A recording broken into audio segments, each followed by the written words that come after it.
Hello and welcome back to the Mainly Sports Podcast. He's Jeesh, And he's Shoop. and today's podcast is on the top 10 best matches of our lifetime that we got to see. So I'll start out this time. At number 10, I have AJ Styles versus The Undertaker in the Boneyard match this year at WrestleMania. And the reason why is because it's like I told you when I had you go back and watch the highlights. That that match just made me smile from beginning to end. It made me a kid again, just watching the Undertaker because he is old, he's decrepit, he's beat up, he's got bad hips, and with them having to record it rather than be live, he actually got to be the Undertaker again. He got to be the dead man. He got to be the phenom. He got to be the American badass, and it was just so cool to see that at least one more time before he had to hang it up and call it a career. So I just thought I thought the whole time watching it, I was just a kid again. So it was really cool. So number 10 is definitely that match for me. Okay. I will have to go back and watch that full-length match because I know you have recommended it to me, and I recommend anyone else out there who hasn't seen it yet to go watch it as well. Any match with The Undertaker will always be a great match. Moving on, number 10 for myself is Triple H versus Cactus Jack at the Royal Rumble of 2000. Yes. And that match, just Mick Foley, Cactus Jack, Dude Love, whatever you want to call him. I've always said he puts his body on the line, and he hurts himself, and he just puts on a show for the crowd.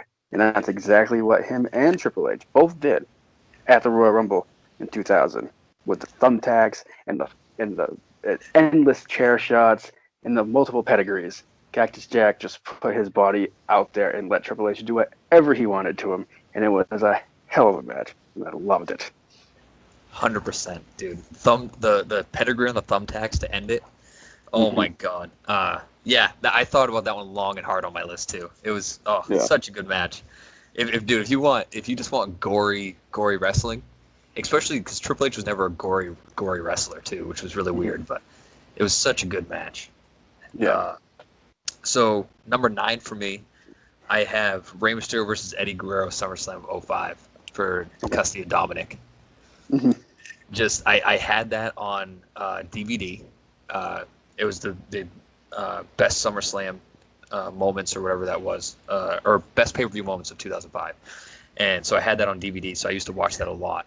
And again, just it's when I think back on that match, like I just remember loving it. Vicky Guerrero coming out and tossing Eddie Guerrero off, and watching Ray pick up his son and have him on his shoulder and stuff. It was just cool. Which now it's even cooler because now Rey Mysterio's son is in WWE with him, or making appearances with him in WWE. So it's really cool and really sad to see how much older we've gotten, because now his son is fully grown and talking to his dad as a grown man and on TV. But just that if I go back and watch that match, I smile just like the Boneyard match. So that's why it's number 9 for me. Yes, I agree with you on that. It's a very, very good match. And number 9 on my list is the triple tag team match, triple threat tag team match, however you want to call it, at WrestleMania 17 with the Hardy Boys, Edge and Christian, and the Dudley Boys. Yep. The tables and ladders and chairs.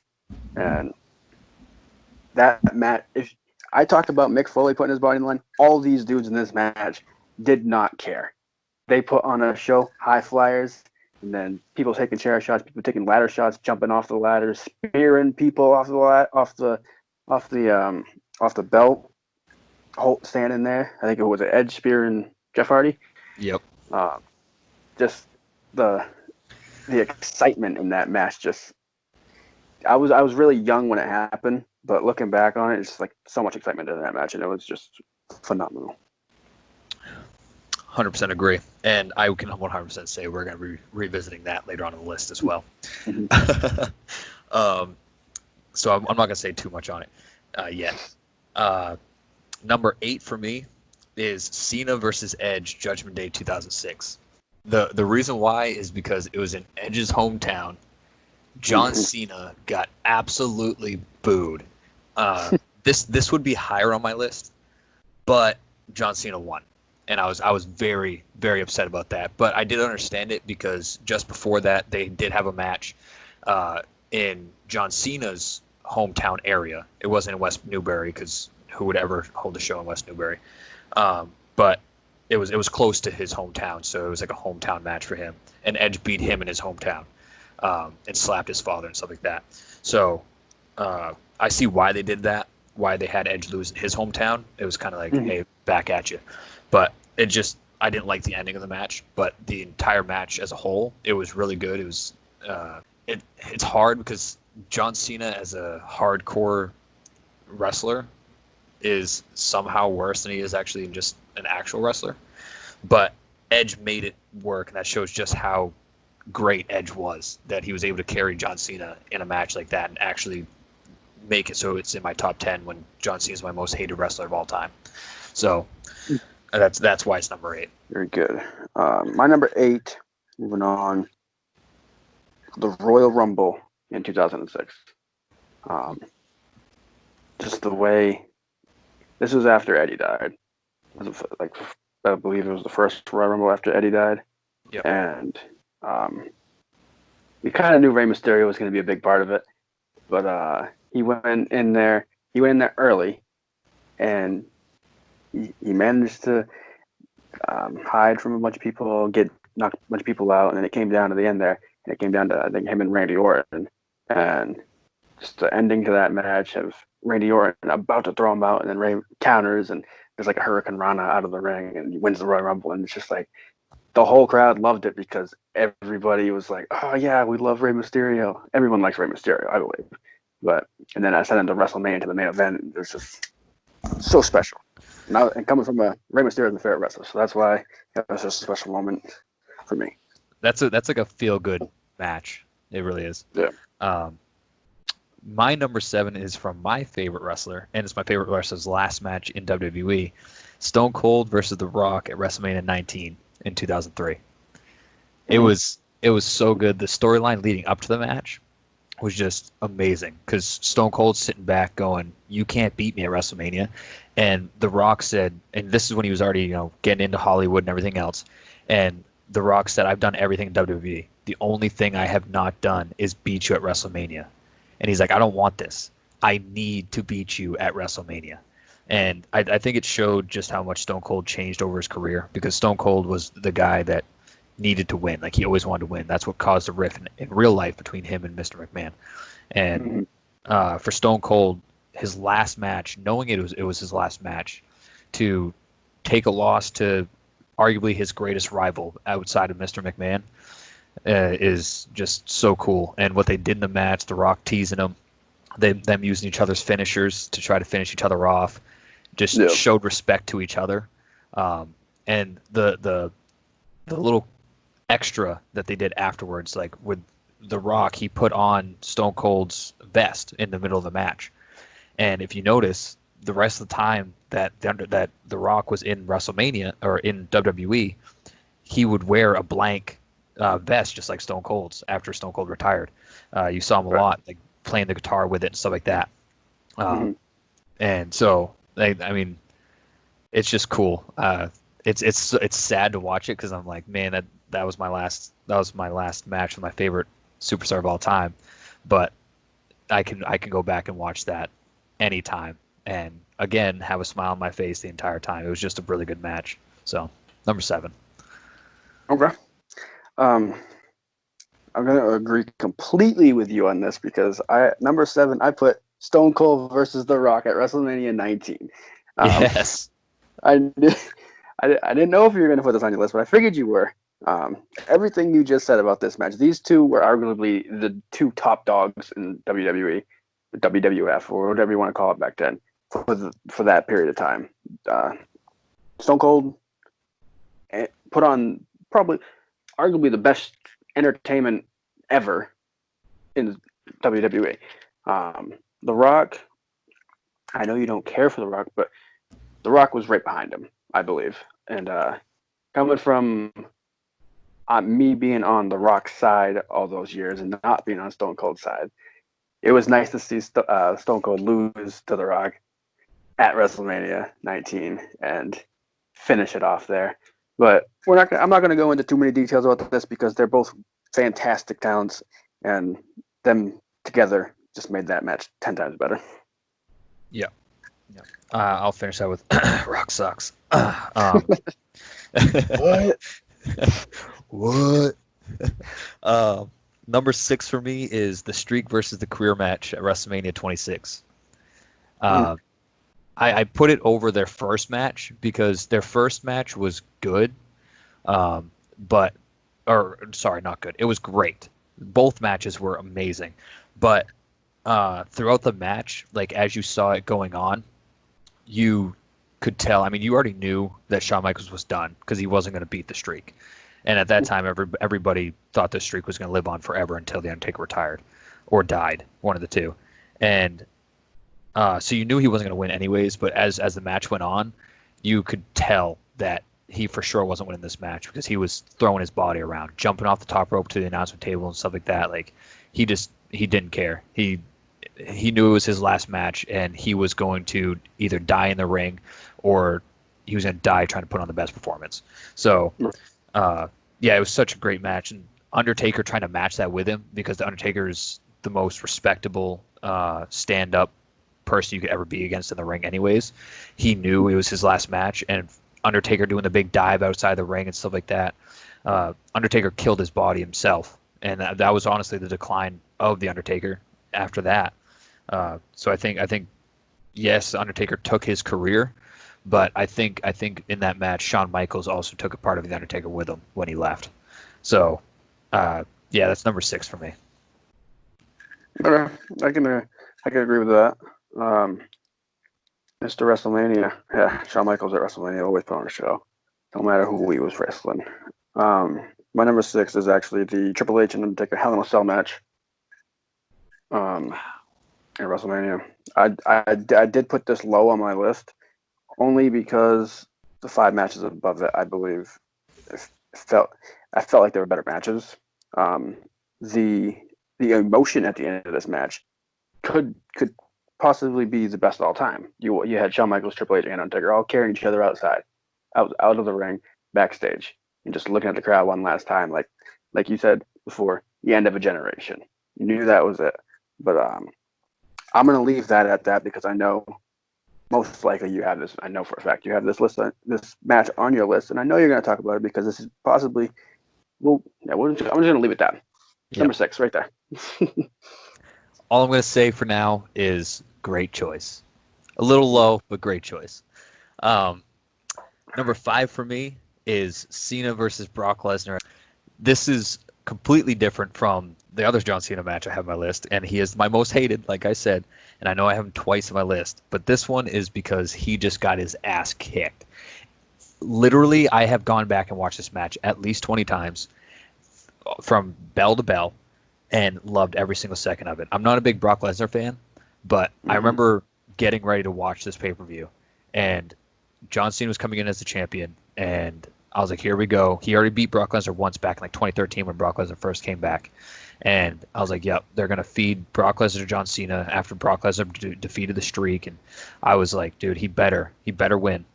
And I said dominate, and I didn't think he was going to dominate that bad. Dude, he threw John Cena around like a freaking rag doll for over 20 minutes, and it was the most beautiful thing I've ever seen. He was swearing at John Cena on camera and just talking trash the whole time, which is cool because that's Brock Lesnar's actual personality. Like, it wasn't for the cameras. Like, he didn't care that it was John Cena. I'm going to run my mouth to you because I'm better than you. But, yeah, just to see Brock Lesnar throw John Cena around like a rag doll was one of my greatest moments in WWE history. I loved every single second of it. So, number 5 for me. Okay. I can see the hate from John Cena here, and I like it. Moving on to number 5 for me, you said it already in this list, but it's the Rey Mysterio and Eddie Guerrero custody match for Dominic at SummerSlam. Everything you said, the storyline. The storyline made it everything. You don't ever see custody matches in WWE. Like, how hard do you think they had to think for that? Like, you think about it, and then you had, like you said, Vicky Guerrero at the end, coming pushing Eddie off the ladder, and then Ray climbing up, and then winning it, and then grabbing Dominic, and it was just a feel-good moment. You knew Dominic obviously deserved to go with Rey Mysterio, because it's really his son or whatever. But just to see Ray walk out with Dominic at the end of that match was just the perfect end. And Eddie Guerrero and Rey Mysterio always put on great matches together, no matter if they were tag team partners or rivals. So number 6 is Ray versus Eddie. Yeah. One thing I do want to add with that, because I know I already talked about it. The one thing I do want to add, though, I don't think that would have worked with literally any other two superstars, just because everybody knew how close Eddie and Ray were. So the feud was so personal, like super personal. And granted, it was all fake for the cameras, but they made it seem real, and it actually like created like real animosity towards Eddie Guerrero, and just made you want to see him get his face beat in. And it would never would have worked with any other two superstars. Number 4 for me, this is actually where I almost put the McFoley or Cactus Jack and Triple H match, but I only wanted to do like really one hardcore match, so I chose Shawn Michaels versus Triple H, the unsanctioned street fight from SummerSlam 2002. That was when Shawn Michaels first came back, and they wouldn't, in quotations, they wouldn't sanction the match because of his back, and they beat the living hell out of each other. And then obviously Shawn Michaels, which was really weird. The finish was kind of weird, the roll up finish. But Shawn Michaels is all bloodied and stuff, and he's got his arms up in the air, and Triple H takes a sledgehammer and just hits him in the back of the neck with it. It was so good. It was such a good match. Like, it was good for gory purposes, but it was also good in the technical standpoint as well, because you had Triple H, who is a bit boring at times, but very good in the ring. And then you had Shawn Michaels, one of the most charismatic guys to ever be in WWE, especially inside the ring in a match, not just on the mic. So it was a great match, and then it obviously altered for the more hardcore fans as well. So it's such a good match. I love it. So that's number 4. Yeah, I agree with you. That was a great match, and just the way that those two performing in the ring together was always great. No matter, like you said, especially with them being in DX together and performing against each other. Yep. You never knew you were going to get with those two. Yep. But moving on to number 4 for me, you've already mentioned it, and it is the same exact match, the HBK versus Undertaker career versus streak match. And like you said, you've mentioned everything about Shawn Michaels putting his body on the line. You knew it was coming, and Undertaker obviously always putting on great matches at WrestleMania. Most of the time. I'm not going to say all of his matches are great at WrestleMania, but Undertaker is, you think about WrestleMania, you think of Undertaker. And if you don't think of Undertaker, you think of Shawn Michaels, because he's Mr. WrestleMania. And those two together in the ring, the encore match, you can't beat that. That was a great match. I mean, you can't beat it because I got 3 above it, but you can't beat those two. Those two in the same ring. I mean, you can beat it, but you can't. Number 3 for me is, you've already said it, the triple threat TLC tag team match at WrestleMania 17. You pretty much said everything that needs to be said, dude. Edge jumping from a 16-foot ladder to spear a dangling Jeff Hardy. It was crazy. And the biggest thing too was they threw the Dudley Boys into it. And yeah, they were hardcore guys, but they're not high flyers. Like, they're not ladder guys. And they did it. Like, they held their own, which was really cool. To see Bubba jumping off and doing his butt buster move there off the ladder. It was literally nonstop action the entire match, and they literally stole the show for WrestleMania. If you go back and watch WrestleMania 17, that is the best match on that card, and it's not even close. And it's just brilliant. So yeah, number 3 for me. Yeah, there's always all the highlights you see of wrestling. Those are always going to be on the highlights of the Edge spearing Jeff Hardy. Yep. Jumping off the ladder and spearing him. Always going to be on the WWE highlights. And then also at the end, when Jeff Hardy took himself out of the match by jumping off the 16-foot, or I think it was 20-foot or whatever it was, but jumping off that, he took himself out of the match. And that one's all over the place too. So yeah. You're right. Number 3 for me. Not a lot of people talk about this match a lot. I talked about it with you the other day a little bit. The Kurt Angle versus the Undertaker at No Way Out. It wasn't the most gruesome match. It wasn't the most electrifying match. But these two, Kurt Angle is a technical wrestler, and so is the Undertaker. And those two in the ring just put on a wrestling show. By all means, these two, all the moves they did in this match were just spot on. They didn't really make any mistakes, and then it ended with, I'm not even going to tell you how it ends, because if you haven't watched it, go watch it now. Go watch No Way Out, Kurt Angle versus The Undertaker. You'll see what I'm talking about. Go do it now. But first, subscribe. Yes, subscribe and like the video, of course. And like the video. Yeah, I'm not going to say too much on it, just because I'm not a fan of Kurt Angle's wrestling style. Like, it was very clean and crisp, but I think it was so clean that it was boring to me. And he didn't like in sports entertainment and WWE, you got to have a flashy move, in my opinion. Like, or not so much flashy, but a memorable move. Like the Undertaker has the tombstone and stuff like that. Like everybody has and the angle slam and the ankle lock, just they're not memorable to me. They seem kind of lazy and kind of boring. But it is technical at the same time. So I think that's why I never really got into Kurt Angle very much. Yeah, I'm not a big fan of the angle slam. I mean, I don't mind the ankle lock, but out of all his moves, the most electrifying move he does is the what is it? The German suplexes, the 3 German suplexes. That's the only electrifying move he really does, and it's not even electrifying because half of the wrestling superstars do it. So yeah, I would say his most electrifying move he has is when he takes down his arm straps. Yeah, get the crowd into it. Yeah, like that's, I don't know. I like, or his entrance when everyone's chanting "You suck." Yes, my favorite superstars are always the guys that have moves you can like emulate, or like the way they act you can emulate, or something like that. Stuff they say, you want to copy it. So, and Kurt Angle didn't really have any of that.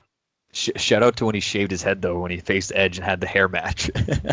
Yeah, shout out to that, and also shout out to a future podcast of the top 10 wrestling moves of all time. Yeah, good thinking. Thinking on the fly, dude. I like it. Scheduling stuff already. Number 2, I have Stone Cold versus Shawn Michaels, WrestleMania 14. Okay. And the reason why I put this, I was really young, so I didn't watch it live. But the reason why I put this is because I had the Austin 316 VHS tape, and it talked about his whole time going up to be the top guy in WWE, and it showed that full match. And I think I told you about it. I watched that tape so much that it literally stopped working, which is very hard to do with VHS tape. And I watched that match so many times, and that match had it all. It had the interference from DX with the original DX, just Triple H in China. It showed, Stone Cold was trying to stop Shawn from getting in the ring, and he showed Shawn Michaels' ass to everybody there, and all the ladies loved it, so they had that. It had the greatest boxer of all time, Iron Mike Tyson, as a special enforcer. Like, just had everything, and it was just such a memorable match. And then JR's call. JR had the most beautiful call ever, because JR is the biggest Stone Cold fan. They love each other in real life. They were best friends, traveling and everything else like that. And the call when Shawn Michaels hits him with an elbow, and he's like, right in the heart of the rattlesnake, and he gets Stone Cold up, and Shawn Michaels blocks the first kick, and Shawn Michaels goes to kick him, and Stone Cold blocks it and hits him with a stunner, and JR is just freaking out, because JR is like his best friend, so JR is just as happy for him as everybody else is. So the call was just beautiful. Yeah, just everything about that match just makes me so happy, especially being a Stone Cold fan. It's his first title. You could see just how happy he was, and it was just everything was perfect. Like, if there was any way to give Stone Cold the title for the first time, they hit the nail right on the head and made it the most perfect way possible. So that's number 2 for me. So we're going to move on to number 2 for me, at WrestleMania 22, a hardcore match between Edge and Mick Foley.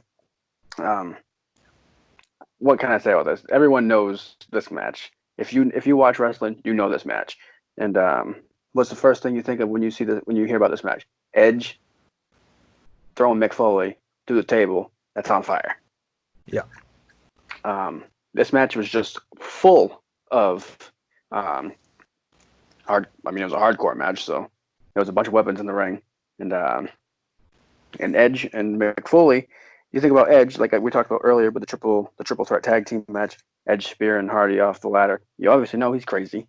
And then Mick Foley with the thumbtacks and Triple H and taking barbed wire baseball bats to the face. Both these guys know how to put on a show. Edge is electrifying, and Foley puts his body on the line. And putting that together, Edge winning that match is just topping it off. And I think it's one of the greatest matches of all time. So that's my number 2. I can agree with that. When we were talking about matches the other day, I actually watched that match again the other night just because. And I did find it funny, though, while I was watching it, that Mick Foley comes out with the barbed wire strapped around his stomach area because he knew the spear would come eventually. Yeah. And I do find it funny, though, that it cut Edge open on the arm when he speared him, but it didn't cut Mick Foley. Mick Foley was perfectly fine. But no, that match is so good, dude. Like I went back and watched it again. Obviously, I had seen it before, and I was still interested throughout the entire thing. Like it's still such a good match, and also underrated as well. Lita's reaction when Edge speared Mick Foley through the table, she sold that so well. Like she acted like she didn't expect it, and it was just she played into that moment so well as well. So that's a minor shout out to Lita as well. But my number 1, like you said, is going to happen.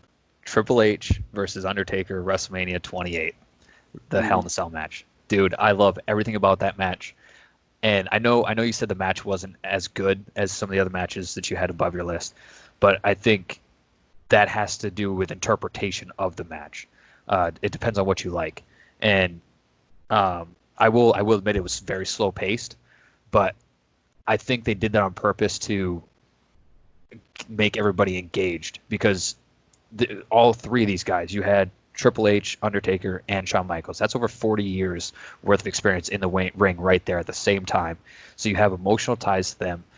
You care about all of them, whether you hate them or love them. You still care to think about them.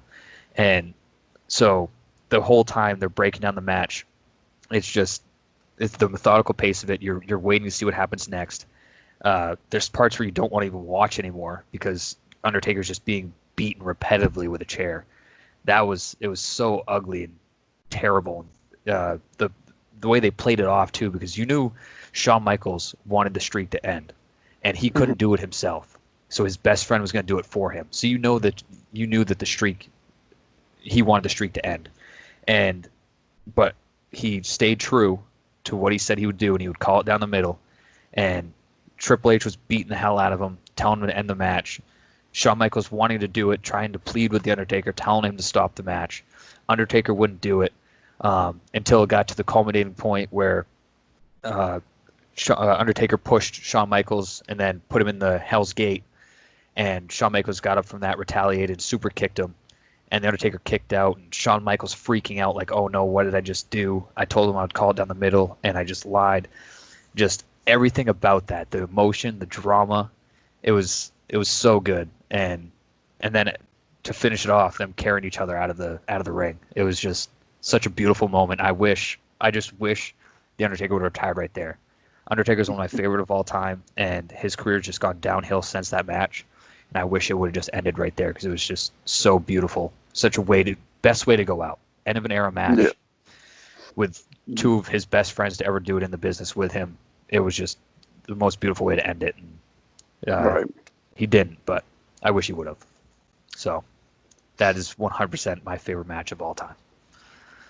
I figured as much. I just didn't want to spoil it earlier. But all right, moving on. My honorable mention is the only reason why I didn't put this match on the list because I have both of these guys on my list twice. I didn't want to put them both on there 3 times. Is the Edge versus Undertaker at WrestleMania, and the reason why I say Edge versus Undertaker because, as you can tell, I'm a big Edge fan and I'm a big Undertaker fan. And watching and watching them wrestle at WrestleMania, the biggest stage of them all. Edge trying to break the streak, which obviously no one could do until Brock Lesnar did it. Just Undertaker taking spear after spear, and Edge taking the tombstone, and just everything in this match was just, it led up to Undertaker obviously prevailing.